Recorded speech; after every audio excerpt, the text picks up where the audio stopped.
ইতিহাসে প্রথম ক্লাব হিসাবে ৬০০ কোটি ইউরো পেরিয়ে গেছে রিয়াল মাদ্রিদের দাম। এই হিসাব প্রকাশ করেছে বুদাপেস্ট কেন্দ্রিক তথ্য উপাত্ত গবেষণা প্রতিষ্ঠান ফুটবল বেঞ্চমার্ক গ্রুপ। দশমবারের মতো ইউরোপিয়ান ক্লাবগুলোর দামের তালিকা প্রকাশ করল তারা, যেখানে রিয়াল মাদ্রিদ শীর্ষে থাকলেও প্রথম সারির ২০টি ক্লাবের মধ্যে ৯টি ইংলিশ প্রিমিয়ার লিগের। ওয়ালটন বিএলডিসি ফ্যান, খরচ বাঁচে ৬৫% পর্যন্ত। ওয়ালটন বিএলডিসি ফ্যান ছড়ায় স্বস্তির সবুজ হাওয়া।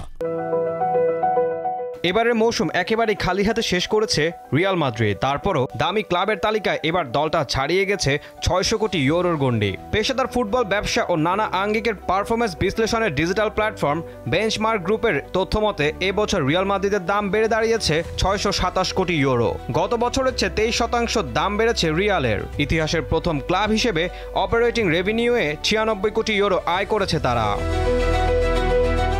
এই দাম নির্ধারণ করা হয়েছে এন্টারপ্রাইজ ভ্যালুর ভিত্তিতে, যেখানে ক্লাবের শেয়ারের মোট মূল্যমান এবং নেট ঋণের পরিমাণ যোগ করা হয়েছে। শীর্ষ ২০টি ক্লাবের মধ্যে ৯টি ইংলিশ প্রিমিয়ার লিগের, যা আবারও প্রমাণ করল বৈশ্বিকভাবে ইংল্যান্ডের ঘরোয়া শীর্ষ লিগই সবচেয়ে ধনী।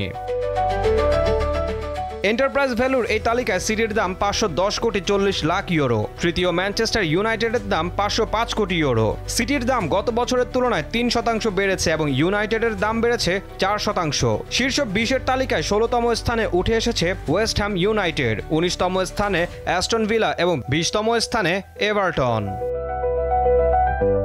জুভেন্টাসকে পেছনে ফেলেছে এসি মিলান এবং ইন্টার মিলান। গত বছরের তুলনায় ২৬% দাম বেড়েছে মিলানের, ১৭৩ কোটি ৬০ লাখ ইউরোর দাম নিয়ে ১৩তম স্থানে মিলান। আর ইন্টারের দাম বেড়েছে ২০%, ১৬৪ কোটি ৭৯ লাখ ইউরোর দাম নিয়ে ১৪তম স্থানে ইন্টার। এবার সিরিয়া জয়ী নাপোলির দাম গত বছরের তুলনায় ২১% বেড়েছে, ১০৫ কোটি ৭৪ লাখ ইউরোর দাম নিয়ে ১৭তম অবস্থানে উঠে এসেছে প্রয়াত ম্যারাডোনার সাবেক ক্লাবটি। ঈশান হাসান, দীপ্ত স্পোর্টস।